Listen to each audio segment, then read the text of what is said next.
Bonjour, je suis l'invocateur. Vous mettez le pied dans mon domaine, un monde où l'inexplicable, le sombre et l'étrange sont infinis.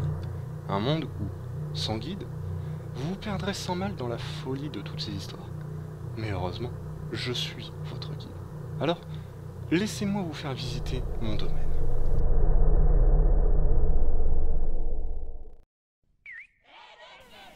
Étant plus jeune, je regardais beaucoup les dessins animés. D'abord sur les chaînes de télévision normales, puis sur Cartoon Network. Sur cette chaîne, les dessins animés étaient légion, et je ne me lassais pas de les voir, revoir ou même re-revoir. Bien que cela s'est passé il y a des années, de nombreuses images me reviennent en tête. Ça fait partie de mon enfance, même si je ne me souviens plus de tous les noms des séries. L'un de ces dessins animés est Ed, Edd et Eddy. Cette série, débutée le 4 janvier 1999, raconte les aventures d'un trio d'adolescents vivant dans le quartier de Cul-de-Sac. Dirigé par Eddy, les épisodes auront pour centre d'intérêt les plans des Edd pour arnaquer les autres adolescents de Cul-de-Sac et avec cet argent acheter des bons becs, comme ils le disent si bien. Maintenant, vous n'avez jamais remarqué des choses étranges dans ce dessin animé? Je sais que ça peut paraître idiot de se demander ça, mais où sont les parents de tous les adolescents? Eh oui, il n'y a que eux. Et c'est là qu'intervient la théorie du purgatoire. D'après cette théorie, absolument tous les habitants, et donc adolescents de Cul-de-Sac, sont morts à des années différentes. Et le quartier est tout simplement le purgatoire. Le premier à mourir n'est autre que Rolf, l'immigré asiatique avec un accent à couper au couteau. Il est mort en 1903, piétiné par un taureau mal attaché de sa ferme natale où il vivait avec ses parents. En voulant les rendre fiers, il tenta de dompter la bête, mais cela se solda par un échec. C'est d'ailleurs pour ça qu'il amène avec lui du foin de sa ferme et qu'il délaisse volontairement son travail pour aller voir les autres adolescents de Cul-de-Sac. Johnny est le deuxième à mourir. Il s'installa dans la ferme de Rolf avec ses parents peu de temps après sa mort. Johnny ne put avoir un ami tout simplement car la ferme était isolée, donc, de son imagination, il créa Planche et se lia d'amitié pour ce bout de bois. Lui et Planche parcoururent la campagne sans arrêt, et qu'importe les intempéries. Mais cette aventure joyeuse ne dura pas plus longtemps que quelques années. Bien vite, Johnny tomba gravement malade et mourut de la tuberculose en 1922. Même dans la mort, Johnny continue à partir à l'aventure avec Planche. Mais cette fois, il ne craint plus rien, puisque son cœur ne bat plus. Eddy, quant à lui, a vécu à New York pendant la Grande Dépression américaine, et il était prêt à faire n'importe quoi pour retrouver un peu de confort que sa famille a vite perdu, même si cela devait lui coûter l'amitié des autres. Eddy est mort noyé en 1939, alors qu'il voulait fuir un groupe d'enfants en colère qui l'avait arnaqué. Cela explique pourquoi dans Cul-de-Sac, Eddy est toujours à ce point attiré par l'argent.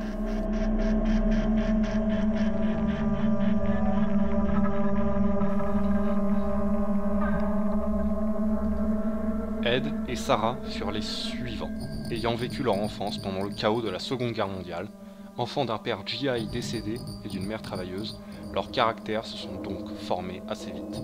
Sarah est vite devenue colérique et avec la nette envie que tout le monde sache que c'est elle qui dirige. Ed agit différemment. Il se ferme à tout et à tous, préférant être absorbé par ses films de monstres et les comics. Les deux sont morts dans un accident de voiture alors que leur mère les a menés chez leurs grands-parents en 1953. Puis, ce fut au tour de Jazz. Fille de deux hippies pendant les années 60, elle a vécu toute sa vie sur un coup de tête. Mais pourtant, sa mort est sans aucun doute la plus horrible. Pendant l'été de 79, un tueur en série, s'étant évadé d'un asile, vient s'introduire dans sa maison pour la violer et l'assassiner, comme pour ses parents. Complètement traumatisée même dans la mort, elle a fait le choix d'aide et de se fermer du reste du monde. Cela explique pourquoi elle ne reçoit jamais de signes de ses parents inexistants à Cul-de-Sac, contrairement aux autres adolescents. Ce qui lui laisse tout le temps de s'amuser comme elle le veut.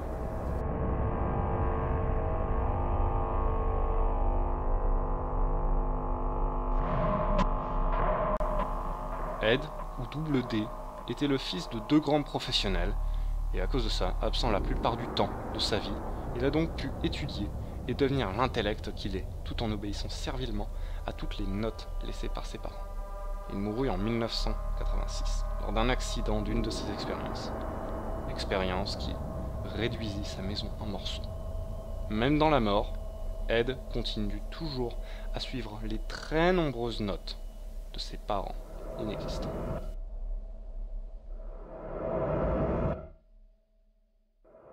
Le jour de la mort d'Ed, Double D, Kevin vient au monde. Vivant dans un couple brisé, Kevin développe une attitude audacieuse, cynique et colérique. Son père, par nature violent, le bat fortement en 1999, l'année de la première diffusion de Ed, Edd et Eddy, alors que Kevin voulait lui tenir tête. Il mourra pendant l'hiver de la suite de ses blessures, et son père passera le reste de la vie en prison. Dans la mort, Kevin a complètement changé la perception de son père, qui devient désormais un père lointain qui le couvre de cadeaux. Mais pourtant, Kevin n'a pas changé sa personnalité. Jimmy est le dernier à avoir rejoint Cul-de-sac. Il aménagea dans l'ancienne maison de Kevin et mourut un an plus tard. Très malade depuis le jour où il a appris à marcher, Jimmy vivait avec 2 parents surprotecteurs envers lui, ce qui explique qu'il n'a jamais eu d'amis. Il passa le reste de sa vie dans sa chambre, complètement privé du monde extérieur, et finit par mourir d'une très longue agonie en 2000. Le cas des sœurs Ulcer est différent. Elles ne sont pas des adolescentes mortes, mais des démons. Des succubes envoyés pour tourmenter les habitants de Cul-de-sac, ce qui explique le fait qu'elles peuvent apparaître instantanément absolument partout, sans aucune contrainte. Elles semblent être bien plus attirées par les Edd pour une raison inconnue. Mais c'est peut-être parce que les Edd sont les proies les plus faciles de Cul-de-sac. Mais malgré tout, elles s'en prennent à tout le monde, tout en étant détestées, mais surtout craintes.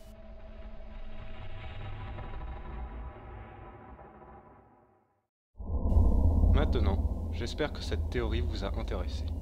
Et si vous voulez continuer la visite, vous n'avez qu'à me suivre.